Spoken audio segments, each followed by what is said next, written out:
देहाचा त्याग करावा, कोण्यातरी दरीमध्ये जाऊन एखाद्या पाण्यामध्ये एखाद्या विहिरीमध्ये बुडून मरून जायचं असा त्यांनी विचार केला. घरी न सांगता वनाच्या मार्गाने तो मुलगा त्या ठिकाणी अशा प्रकारे निघाला. आणि निघाल्याच्या नंतर मनामध्ये विचार आला.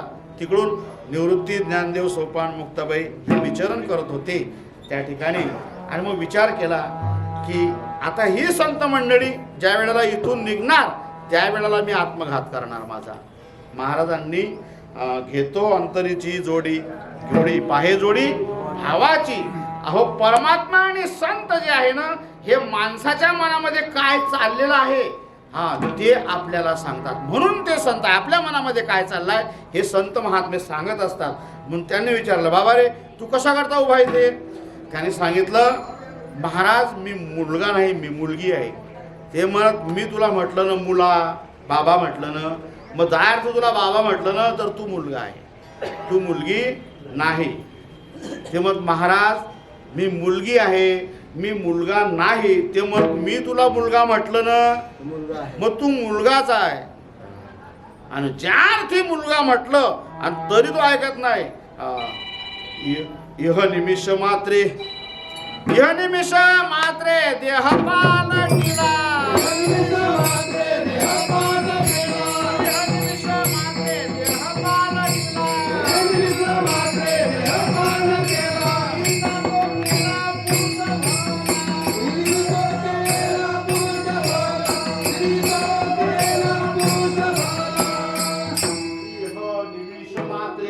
देह पालटिला, स्त्रीचा तो केला पुरुष भला.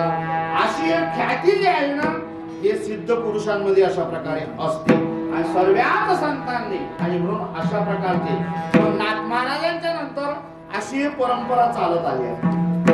ही परंपरा तर काही मार्ग भक्ती मार्गामध्ये गेला आणि काही मार्ग योग मार्गामध्ये गेला. म्हणून माऊली योगाचं तुम्ही तुमच्या जीवनामध्ये आचरण नका करू असं सांगत नाही. भगवंताची प्राप्ती करण्याकरता योगाचा मार्गही आपल्याला त्यांनी अशा प्रकारे ज्ञानेश्वरीमध्ये सांगितला. आणि भक्तीच्या मार्गातून भगवंताची प्राप्ती असं भक्ती महात्म्य त्यांनी आपल्याला ज्ञानेश्वरीमध्ये, गीतेमध्ये आपल्याला त्यांनी सांगितला. मग आता तुम्ही ज्या मार्गाने जाणं इच्छिता, मार्ग देऊनी गेले आधी दयानिधी संतते, देण्याची पंथे चालू जाता न पडे गुंठा कोठे काही. मग ज्या मार्गाने संत गेले, मग ज्यांना जर योग मार्ग आवडला तर ते योगाच्या मार्गाने जा, आणि ज्यांना भक्ती मार्ग जर आवडला तर ते भक्तीच्या मार्गाने जा. दोघही प्रकारचे मार्ग. मग आता या ठिकाणी आपण जे एकत्रित झालेलो आहात ते आहे म्हटलं म्हणजे संत योगेंद्रजी शिलनाथ महाराजजी. शिलनाथ महाराजांनी जो भक्तीचा मार्ग आपल्या जीवनामध्ये स्थापित केलेला होता तो योग मार्ग स्थापित केलेला होता. योगाच्या बळावरती त्यांनी त्या परमात्म्याशी सानिध्यता साधण्याचा प्रयत्न अशा प्रकारे केला. आमचे मुले सरांना मी सांगितलं की अशा प्रकारचा कार्यक्रम आहे त्या ठिकाणी, आणि मग तुम्ही महाराजांविषयी मला मग थोडीशी काहीतरी माहिती द्या, कारण मी महाराजांच्या परिचित नाही आहे.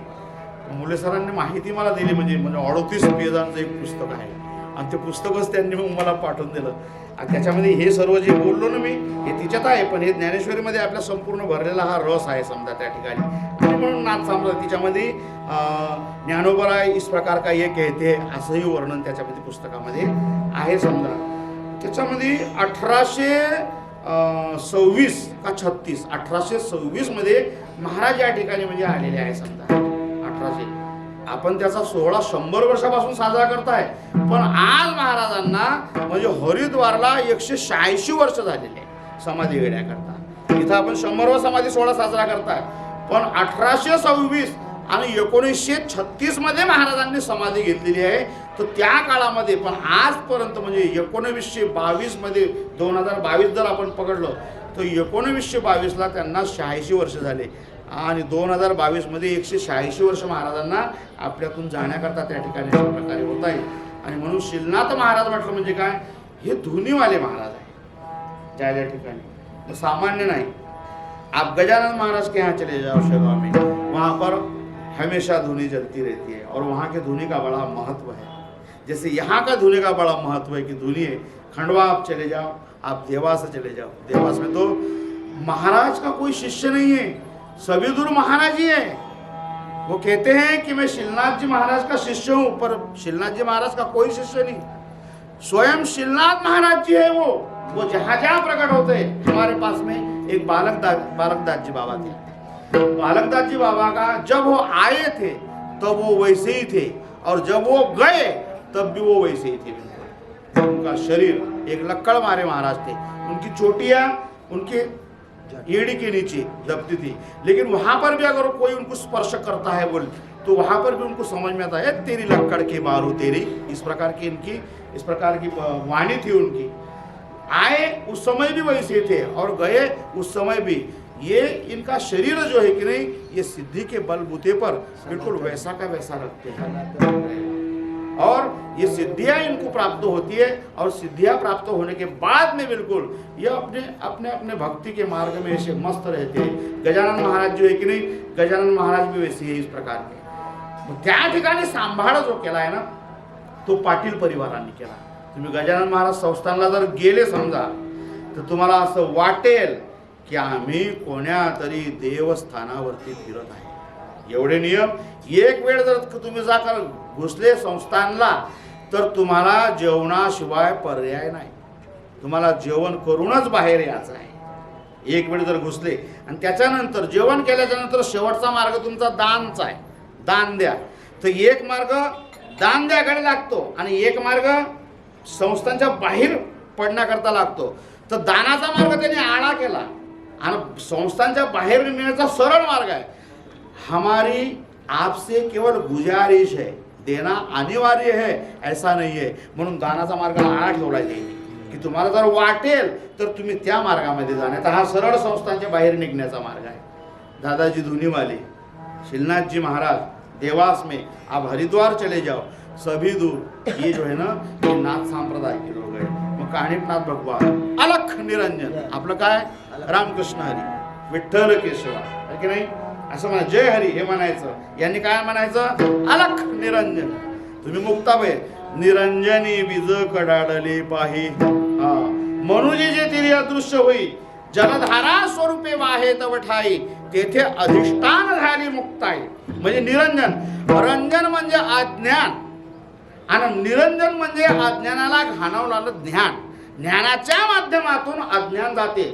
म्हणून अलख, अलख म्हणजे एक विशेष प्रकार का प्रकाश जो है वह प्रकाश रंजन को निरंजन बना देता है, इसलिए अलख निरंजन असं म्हणून ते म्हणतात अलख निरंजन। आता आपला त्यांचा अलख निरंजन आपण काही वेगळं वाचतो ते, पण त्याच्या पाठीमागे जे काही व्यसनाधीन होऊन बनतात साधू, मुक्ताबाईनं त्यांना अशा प्रकारे एक उपदेश केलेला आहे।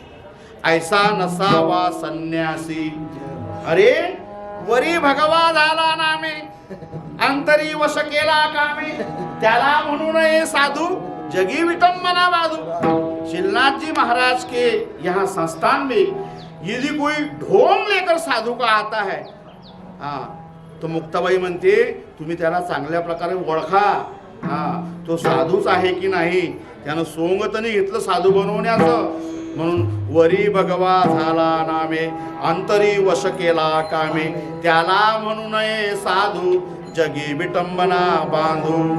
अरे साधू व घेण्याकरता घर बांधले डोंगरी, कुठे गेला साधू बनण्याकरता, कुठे गेला, घर बांधले डोंगरी, पण तिथून विषयी हिंडे दारोदारी। अरे मन तुझं प्रत्येकाच्या घरामध्ये विषयामध्ये गुंतला आहे, मग त्या ठिकाणी मला तुम्ही सांगा ना की तुम्ही जरी डोंगरामध्ये गेले मग तो परमार्थ करण्याचा काही आहे काय त्याच्यामध्ये विला नाही।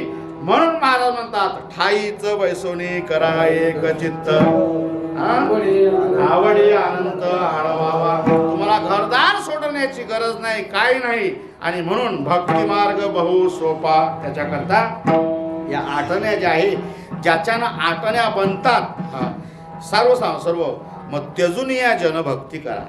याच्यामध्ये काय करतो, घराचा त्याग लागतो, एका रानात जावं लागते आणि कुंडलिनी शक्ती जागृत करण्याकरता अशा प्रकारे लागते. आणि याच्यामध्ये घरामध्ये असताना घराचा त्याग करावा असतो. त्यजुनिया भक्ती